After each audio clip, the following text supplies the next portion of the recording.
I'm ready.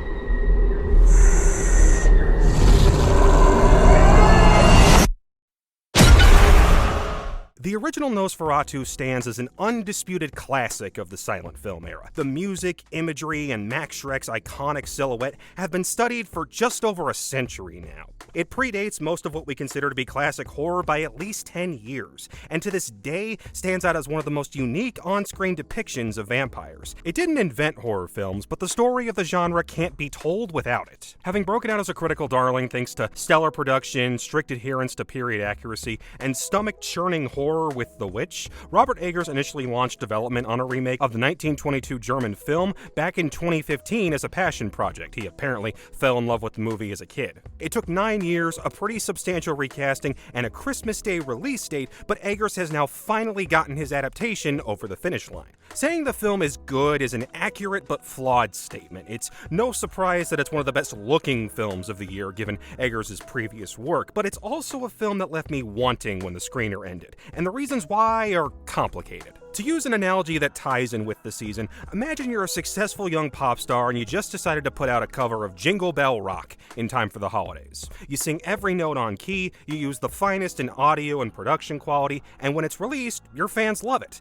But it doesn't come close to the sales of other songs you've put out before. Nothing is necessarily wrong with it, but it's the same song dozens of other artists have released over the years. The audience knew every line before you sang your first note, and you can't change too much for your version because otherwise it's not Jingle Bell Rock. That's Nosferatu 2024 in a nutshell. A really good cover song. Visually gripping, but hampered by minimal deviations and an all-too-familiar narrative. The story centers around Nicholas Hoult and Lily Rose Depp as the young German couple Thomas and Ellen Hutter. Thomas is being sent off to the Carpathian Mountains to conduct a real estate deal with an enigmatic, reclusive count, while Ellen is being haunted by some sort of malevolent, demonic force she may have willingly fooled around with as a teenager. These two mysteries turn out to be one and the same, in the form of Bill Skarsgård's Count Orlok, a terrifying vampire looking to consummate his relationship with Ellen before feasting on the unsuspecting German people. And now it's time for a prerequisite history lesson. The original Nosferatu was in fact an unofficial and unauthorized adaptation of Bram Stoker's Dracula. And yes, the Stoker estate sued the filmmakers for copyright infringement shortly after the film's release, and won.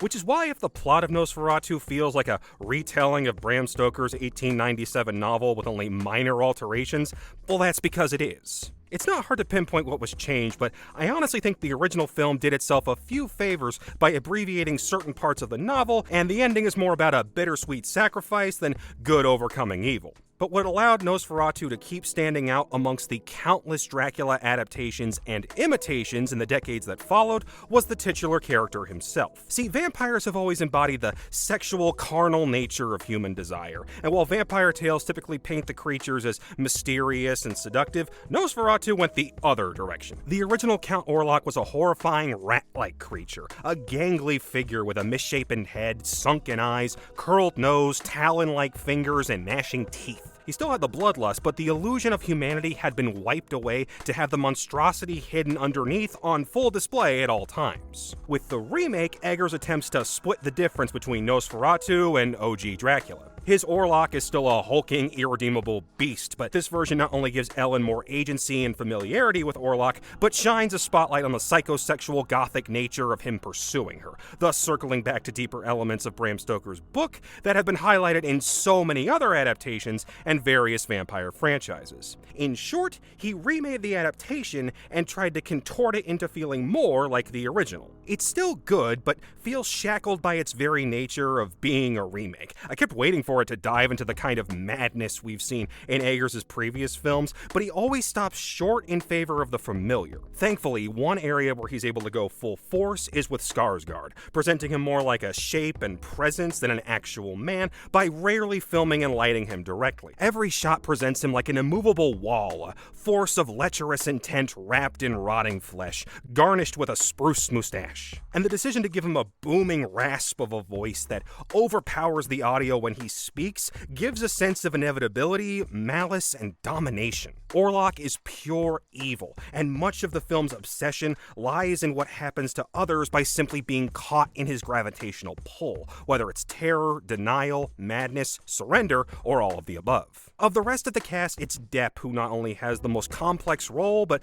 comes away looking the strongest. She's asked to be a doting wife, an unwitting victim, a seductive temptress, and a contorting horn dog in need of an exorcist, oftentimes jumping from one frame of mind to the next, and then back again in just one scene. In the wrong hands, it would have been a campy disaster, but she pulls it off. Nicholas Hoult does an adequate job playing the film's punching bag. Simon McBurney clearly had fun gnawing at the scenery in his small role, and Aaron Taylor Johnson managed to sneak in one last solid performance before we have to deal with Craven later this month. And of course, Willem Dafoe is a delight in the Van Helsing-esque role. Overall, I would recommend Nosferatu simply because Skarsgård's performance and presentation should be experienced on the big screen. But Eggers' fealty to the original Nosferatu, and by extension Bram Stoker's Dracula, means there are no surprises, no twists, no unhinged energy Eggers had with The Witch and The Lighthouse. It's the same vampire story you've seen so many times. Beautiful, yet way too familiar.